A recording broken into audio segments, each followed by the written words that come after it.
So we turn now to Theresa LePore, who is speaking out this morning. She is, as we have said, the Palm Beach election supervisor in the county there, whose butterfly ballot ignited the first controversy of a very controversial election.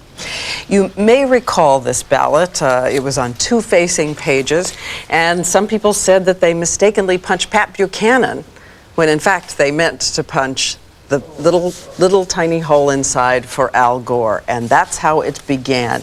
LePore, since all of that, has lost 22 pounds, gained 25 lawsuits, and as you're about to see, she says she has felt the weight of the world on her after nearly 30 years in the elections office, way out of the public eye.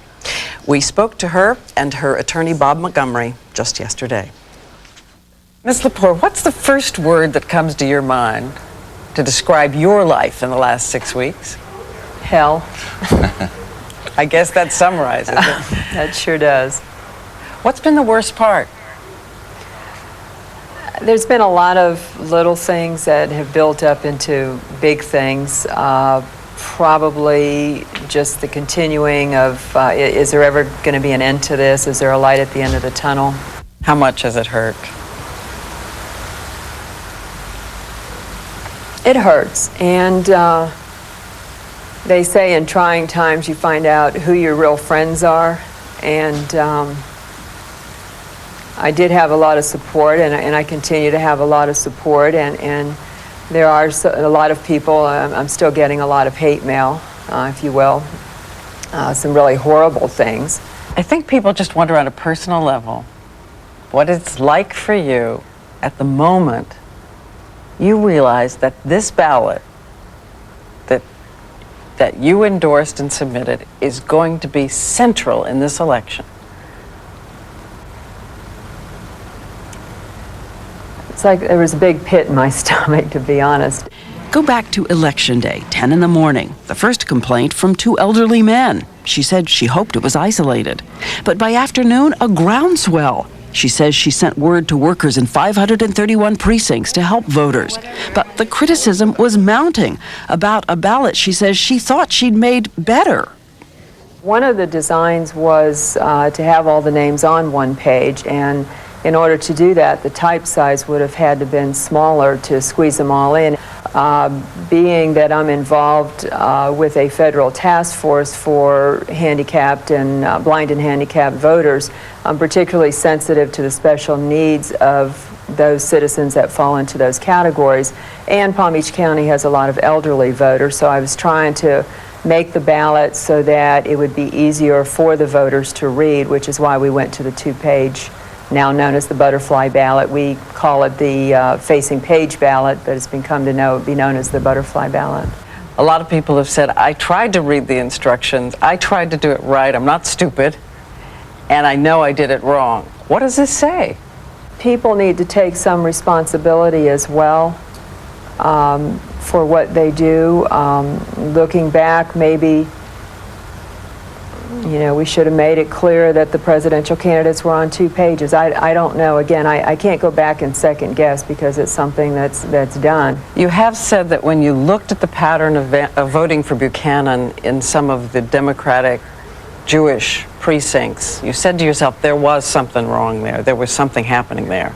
It was suspicious because Buchanan did get a larger percentage of votes in those precincts. As normal procedure is the day after the election, we go through precinct by precinct to see if there's any anomalies or anything that looks out of the ordinary.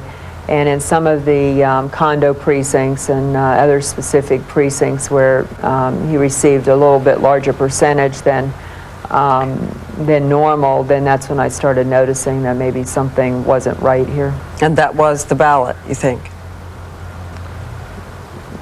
Obviously. Her attorney, Robert Montgomery. She was the target of more than 25 lawsuits about the ballot. The ballot was found legal. The ballot was found not unlawful. The ballot was found to have met every legal condition that's set forth in our Florida statute. And what about the recounts? Some counties went to work right away and finished on time. Palm Beach, one of the bigger counties, waited 4.5 days wrangling over what they were going to do. And later, they would even take Thanksgiving Day off, precious time. LePore says even though tempers were flaring and accusations have flown, everything was just a product of exhaustion and confusion. 4.5 days wait to begin the manual recount, and then after the Florida Supreme Court ruled, taking Thanksgiving Day off. Looking back, was this all a mistake? Looking back, we probably should have carried through Thanksgiving, but again, I'm one of three to make that decision.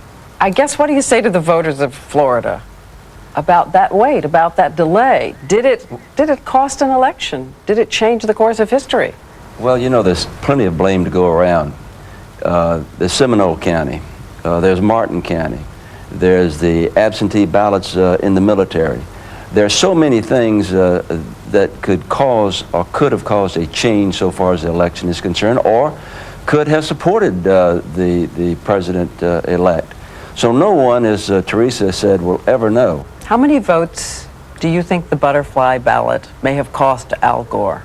I think people wonder, if you wonder, if this election would have been different but for that ballot. Who's to say? Again, it just, you don't know. You can't go back and try to reconstruct because it is a secret ballot, so there's no way to go back and see who voted one card or another card and ask them, hey, what was your intent on this? And in talking to and receiving notes from other elections officials around the country through some other organizations I belong to, it's the saying there, but for the grace of God go I. It could have been anybody in the country, and it could have been any state or any other voting jurisdiction if put under the same scrutiny that we were put under. Is there a personal word that you'd like to say to the voters? Special thanks to all the people that helped us out through this ordeal, and for the media, for the most part. You've all been very kind to me and to my staff. I have a wonderful staff. This is tough for you to live with, all this? I have my moments.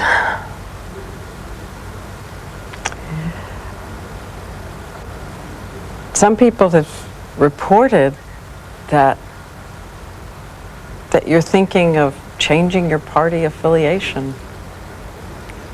That was something that was said in the heat of the moment, and I really need to have time to digest and think about it. If I do anything, it'd be to no party affiliation. There has been talk about calls for you to resign. You thinking about it? What are you going to do?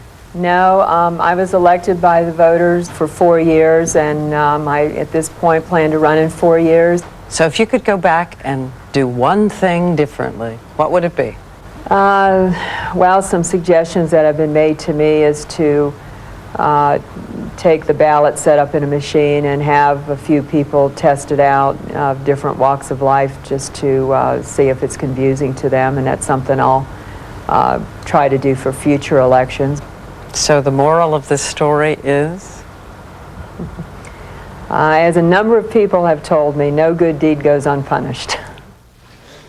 By the way, I asked LePore about all the jokes being made about the butterfly ballot, and we have here, thanks to the cousin of Jimmy over there, we have here a ballot which gives you a choice to punch of which holiday this is, and you can choose Columbus Day, Christmas, Hanukkah, whatever it is. Anyway.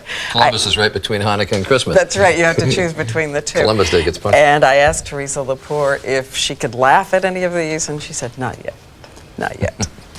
In any case, we'll be back with a lot more just ahead.